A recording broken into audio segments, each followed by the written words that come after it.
Hi guys, welcome back to my channel. My name is Bridget and this is my financial journey.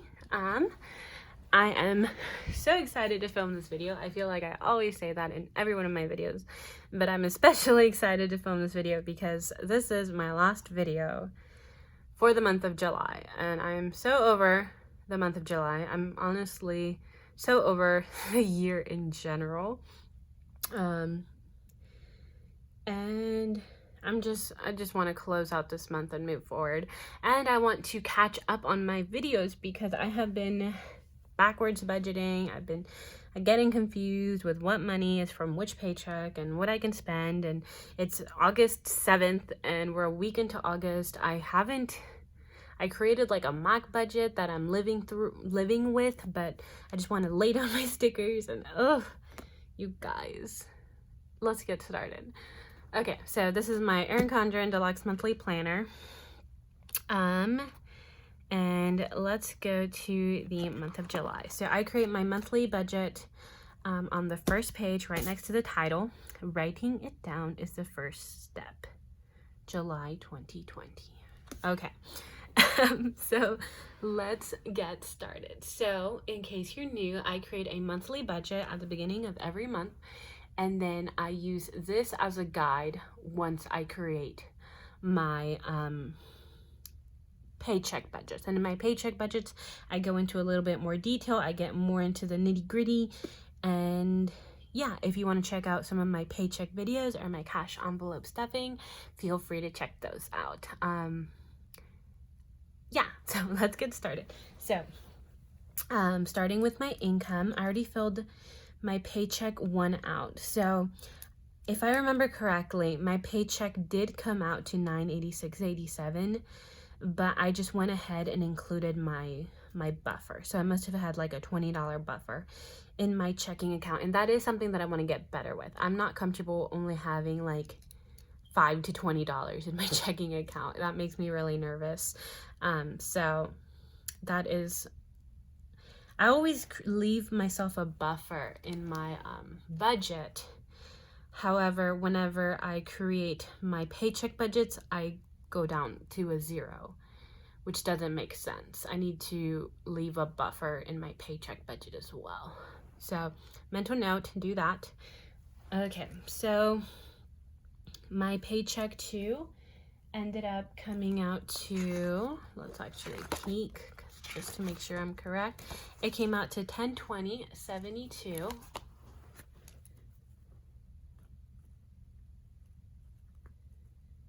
So for the month of July, I had $2,023.10. Now I actually made more than this. If you look at my checking account and you see what paychecks hit my account in July, it was, I made like $1,000 more. However, that is money that in my mind is going towards August, so I don't include that here. So from paycheck one, I under budgeted by $15.51. Y'all, I actually planned this all out. I'm not doing it on a whim. I have my notes next to me, so hopefully this video goes smoothly because they do not always go so smoothly. And then from paycheck two, I over budgeted by $5.26. Ooh, and writing next to this coil is difficult. So once we total that, I under budgeted my income by $10.25, which is okay. Okay, so if we look at my fixed expenses, most of these are credit cards and a few subscriptions. There was no variance there. Once I create the budget, I already know how much these amounts are going to be. However, I realized while I was planning for this video that I did not include my Netflix. I must have just forgotten to write it down, so I'm going to go ahead and include that into my variable expenses. even though that is a fixed amount every month, and it did come out of my checking account. But because it wasn't included in the budget, I'm just gonna budget $0. Now, looking at my variable expenses, this is where I like to use my weekly check-in page, just because that's what I find to be most accurate. If I were to look at my paycheck budgets, there might be some variance there just because sometimes I carry over money, sometimes I close out the envelope and put it towards a sinking fund. So I think the best way to do it is to just look at your weekly check-in. That's what works for me. So for groceries, I budgeted $50. I do live at home, so really this is just for anything extra that I may need. And I think I just went grocery shopping once, and that was on the second week. So on the other weeks, I had zeros. So I just spent $26 this month, which is pretty good. And I still have some of those groceries that I need to go through before they go bad. So I was under budget by $24. Okay, gas. Gas. I ended up driving way more than I anticipated. I did get a new job that is a lot farther than where I used to work. So for gas, I spent 20 plus 16 is 36 plus 17 is 46, 47, 48, 49, 50, $53. Is that correct? That is correct. So I went a little bit over budget, but honestly, I'm not mad about it. $3. So I was over budget by $3. Spending. So spending kind of varied a lot. I ended up reworking my paycheck to budget and giving myself a lot more spending money than I had originally. So that's why if you look at this page at my paycheck too, it's a mess. So that's why I suggest going with your weekly check-in if you do paycheck budgeting as well as monthly budgeting. So we spent 82, 97, 15, and then week 4 I made a return, which put me in a negative. So it's kind of like I spent negative money week 4, but once you total all those out, you get $183, which honestly is not bad. If I hadn't gone total like fast food crazy week 2, I could have easily been under budget. So I ended up going $33 over budget, which is not bad. We're getting better. School. So for school, I did have to pay for access to like an e-text and a portal to do my homework, which was really dumb. It ended up being $153. I wasn't sure how much it was going to be whenever I created this budget, so I knew $100 wasn't going to be enough, but I just took the rest from my school sinking fund. So I'm just going to say that I just used this entire $100 and there was no variance. Unbudgeted. I did have one unbudgeted expense, and that was for $59, but I'm okay just because I think that I spent I had an unbudgeted expense that was more of a need than a want. So we had a negative $59 there, and then lastly, I forgot to account for my Netflix, and that is always $9.73. So we were technically $973 under budget in that category. So we kind of went into the negatives in almost every single category, but I'm not mad. I'm actually not. I think this month, for being as crappy as it was, I'm okay with how I did financially this month. So what does my total come out to? Once you total all these numbers out, all of my actuals, I ended up spending $400 $30.73, which for variable expenses is not bad. I'm not mad at it.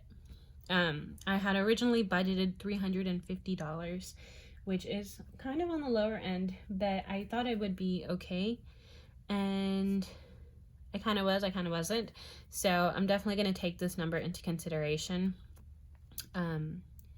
for the month of August. Actually, let me check out May, because June was a mess.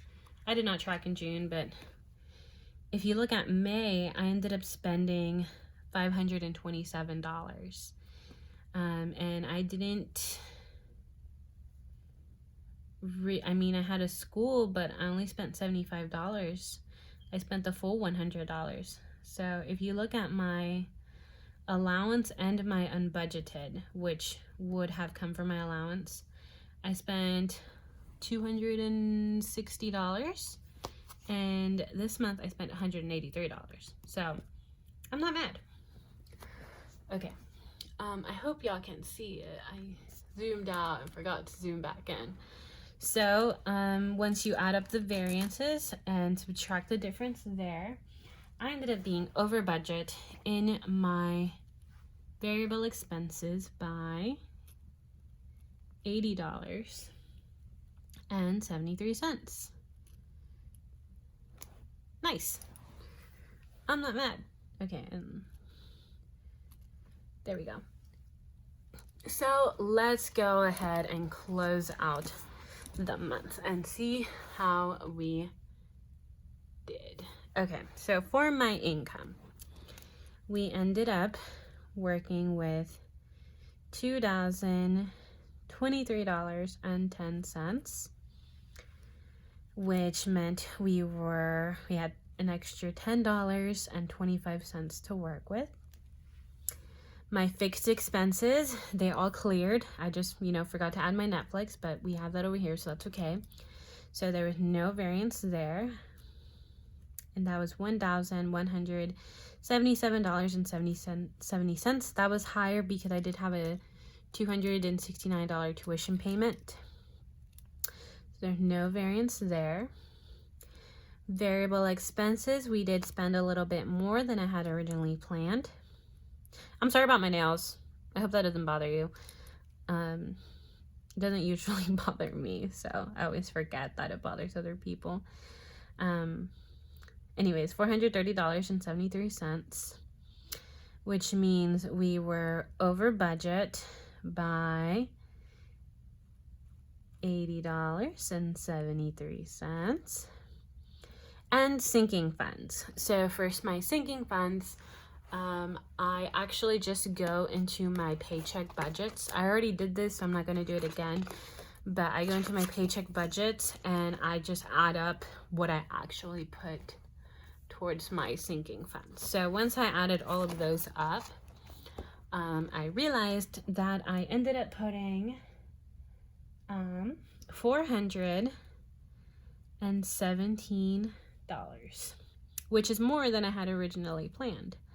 I had originally planned just to put $400. So even though I was over budget in my expenses, I ended up putting more towards my sinking funds than I had originally planned. And where did that money come from? It must have come from my buffer, because whenever I do my paycheck budgets, which is when I decide how much cash to get, I don't leave a buffer. So that's something I need to do. Okay, so once we total up all my expenses and subtract it from my income, I am left, I actually went negative, so that must have come from some of my August income, because that income hits in July, but I don't budget it out. So I might have to, include this in my August, but I only went over by $2.33. So we'll just take that out of the buffer once we create a buffer for August, because, oh, this is so ugly. Oh, I can't even read it. $2.33. Oh, and so I went over budget in my sinking funds by $17.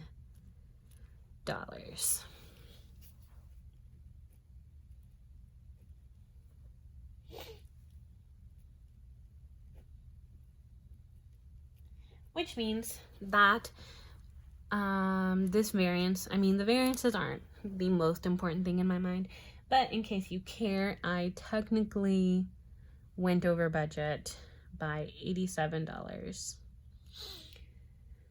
and 48 cents, which isn't really true. How much was it? 48 cents. Because this all came from my buffer, and that is money that I have. So really, I was only over budget by $2.33, which, you know, I'm fine with. Overall, I would say this month is a success. Well, financially a success. Otherwise, it has been rough. But I am so happy to have finally filmed this. I am done with July. Time to move on. And yeah, now that I know this, I need to create a final August budget, even though we're already a weekend.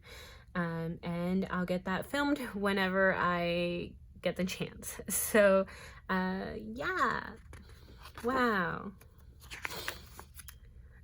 I tracked everything this month, guys. That's crazy.